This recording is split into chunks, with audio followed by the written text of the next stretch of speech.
আমাদের ছাদ বাগানের সমস্ত লেবু গাছে কিন্তু ফুল আসতে শুরু করেছে। কোনো গাছে ফুল এসে ফুটে গিয়েও গুটি ধরতে শুরু করেছে।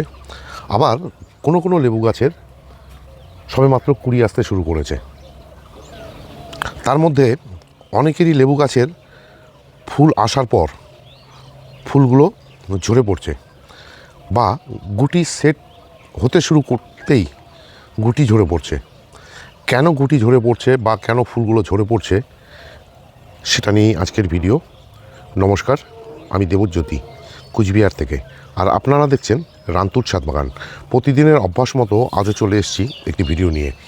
আর এই ভিডিওতে দেখাবো লেবু গাছের যে ফুলগুলো আস্তে আস্তেই বা ফুটে যাওয়ার শুরু করতেই ঝরে পড়তে শুরু করেছে, এবং অনেক ফুলের থেকে প্রাথমিক পর্যায়ে গুটি সেট হতে শুরু করতেই সে সমস্ত গুটিও ঝরে পড়ছে। কেন পড়ছে সেটাই হচ্ছে আজকে আপনাদের সামনে তুলে ধরব। আর এই গুটি ঝরে পড়া বা ফুল ঝরে পড়ার অন্যতম কারণ হচ্ছে কিন্তু জলের ম্যানেজমেন্ট। এতদিন ধরা গাছগুলোতে জল কম দেওয়া হচ্ছিল, এবং ডরমেন্সি পিরিয়ড থেকে বেরিয়ে এসেই গাছে যখন ফুল আসতে শুরু করে তখন আমরা গাছকে হয়তো অতিরিক্ত জল দেই বা কম জল দেই, আর সেসব কারণে কিন্তু গুটি ঝরা বা ফুল ঝরে যাওয়ার অন্যতম কারণ। দ্বিতীয় কারণ হিসাবে আমরা যেটা ধরতে পারি, গাছে যে এইভাবে ফুল এসছে, এই সমস্ত ফুল যদি সব টিকে যায় তবে গাছের পক্ষে কিন্তু সে সমস্ত ফল ধরে রাখা মোটেও সম্ভব নয়। তাই গাছ কী করে, নিজে থেকেও বেশিরভাগ ফুলই কিন্তু ঝরিয়ে দেয়, আর সেটা হচ্ছে ফুল ঝরে যাওয়া বা গুটি ঝরে যাওয়ার আরেকটি অন্যতম কারণ।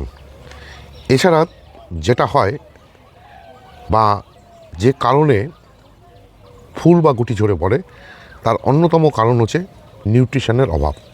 আমরা নভেম্বর মাসে গাছকে ভারী মিক্স খাবার দিই, এবং সেই খাবার খেয়ে গাছ কিন্তু তার কাছে জমা করে রাখে। এই যে যখন ফুল ফল আসতে শুরু করে বা ফুল আসতে শুরু করে সে সময় কিন্তু গাছ সে সমস্ত খাবার খেতে শুরু করে। যারা নভেম্বর মাসে সেই ভারী খাবার দেন না বা দেননি তাদের কিন্তু এই সমস্যাটা বেশি দেখা যায়। এছাড়া রয়েছে, এ সময় দিনের বেলা থাকে প্রচণ্ড গরম এবং রাতে থাকে ঠান্ডা এবং কুয়াশা।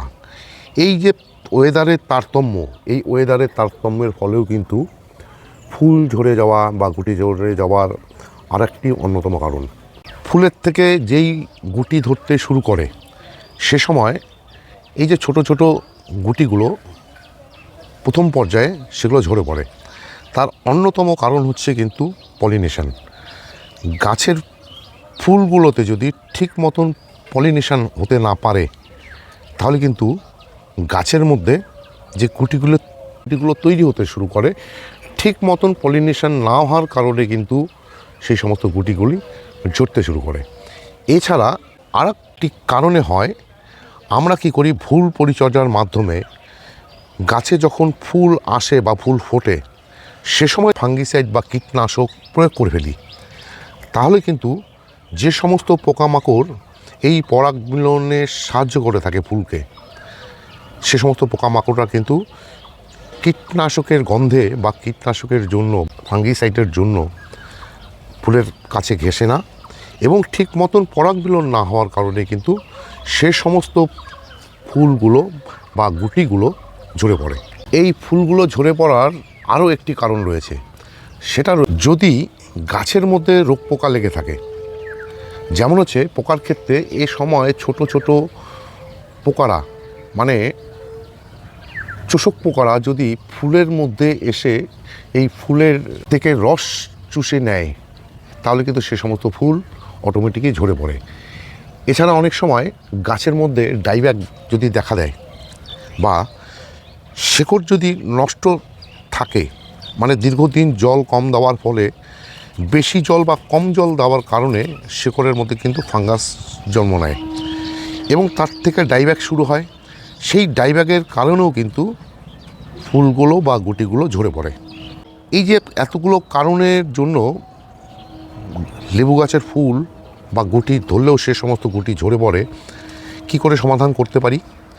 আমাদেরকে প্রথমে সবার আগে যেটা করে নিতে হবে সেটা হচ্ছে জলের ম্যানেজমেন্টকে ঠিক রাখতে হবে।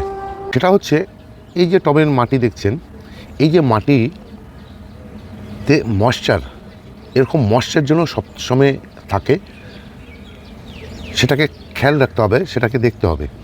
এই ধরনের ময়েশ্চার যদি সবসময় থাকে, আবার ভিজে কাদা কাদা যেন না হয় সেটাকে দেখতে হবে। মাটি থাকতে হবে যেন সবসময় ঠিক এ ধরনের থাকে। ফুলগুলো যখন ঠিক এই পজিশনে আসবে, মানে ফুটতে গেছে বা ফুটতে শুরু করেছে, সে সময় কিন্তু গাছে কোনো রকম কীটনাশক ফাঙ্গিসাইড স্প্রে করা যাবে না। এই গাছটির ক্ষেত্রে দেখুন, গাছটিতে কিন্তু সবে মাত্র ফুল আসতে শুরু করেছে। এই পর্যায়ে কিন্তু গাছটির মধ্যে প্ল্যানোফিক্স দিয়ে দিতে হবে। তাহলে কি হবে, এই প্ল্যানোফিক্স পেয়ে কিন্তু গাছের মধ্যে আরও ফুল চলে আসবে এবং সে সমস্ত ফুল সহজে ঝরে পড়বে না এবং গুটি ধরতে গাছকে সাহায্য করবে। আর যার জন্যই আমরা গাছে যখন ফুল আসার সময় হয় সে সময় আমরা মিরাকুলান ব্যবহার করি, বুস্টার 2 ব্যবহার করি ক্যালসিয়াম নাইট্রেট এবং ব্যবহার করি মাইক্রোনিউট্রেন সঙ্গে বোরন। এ সমস্ত ব্যবহার করার সুফলই হচ্ছে কিন্তু গাছের থেকে ফুল এলে সেই সমস্ত ফুল যেন ঝরে না পড়ে এবং গুটি সেট হতে শুরু করলে সে সমস্ত গুটিও যেন ঝরে না পড়ে। প্ল্যানোফিক্স ব্যবহার করার ক্ষেত্রে কিছু কিন্তু নিয়মাবলী রয়েছে, যার উপরে আমি কিছুদিন আগেই একটি ভিডিও দিয়েছিলাম কোন পর্যায়ে এসে প্ল্যানোফিক্স ব্যবহার করতে হয়। যারা সেই ভিডিওটি দেখেননি, ভিডিওটি দেখে নেবেন, তাহলে সুবিধা হবে আপনাদের গাছে কোন সময় কোন স্প্রে করা উচিত এবং কোন স্প্রে করা উচিত নয়। আর সে সমস্ত পর্যায়ক্রমে যদি আপনারা আপনাদের গাছের ঠিক মতন পরিচর্যা করে নিতে পারেন, তাহলে কিন্তু আপনাদের গাছের যে ফুল, সে সমস্ত ফুল কিন্তু ঝরে পড়বে না এবং গুটি ধরাতে শুরু করলে বা গুটি ধরার পরেও কিন্তু সে সমস্ত গুটিগুলো ঝরে পড়বে না। আর এই ছিল আজকের ভিডিও। আজকের ভিডিওটি যদি ভালো লেগে থাকে বা ইনফরমেটিভ বলে মনে হয়, তাহলে একটি লাইক দেবেন, কমেন্ট করবেন এবং আমার চ্যানেলটি যদি সাবস্ক্রাইব করা না থাকে তবে চ্যানেলটি সাবস্ক্রাইব করে নেবেন। কেননা প্রতিদিন দুপুর 2টোয় আমার এই চ্যানেলে কোনো না কোনো ভিডিও চলেই আসে। সেই সমস্ত ভিডিও দেখতে হলে বা পেতে চাইলে আমার এই চ্যানেলটিকে সাবস্ক্রাইব করে নিতে হবে। সবাইকে অশেষ অশেষ ধন্যবাদ এবং শুভেচ্ছা জানিয়ে আজকের এই ভিডিও শেষ করছি। সবাই ভালো থাকবেন, সুস্থ থাকবেন, সবুজের সাথে থাকবেন। ধন্যবাদ।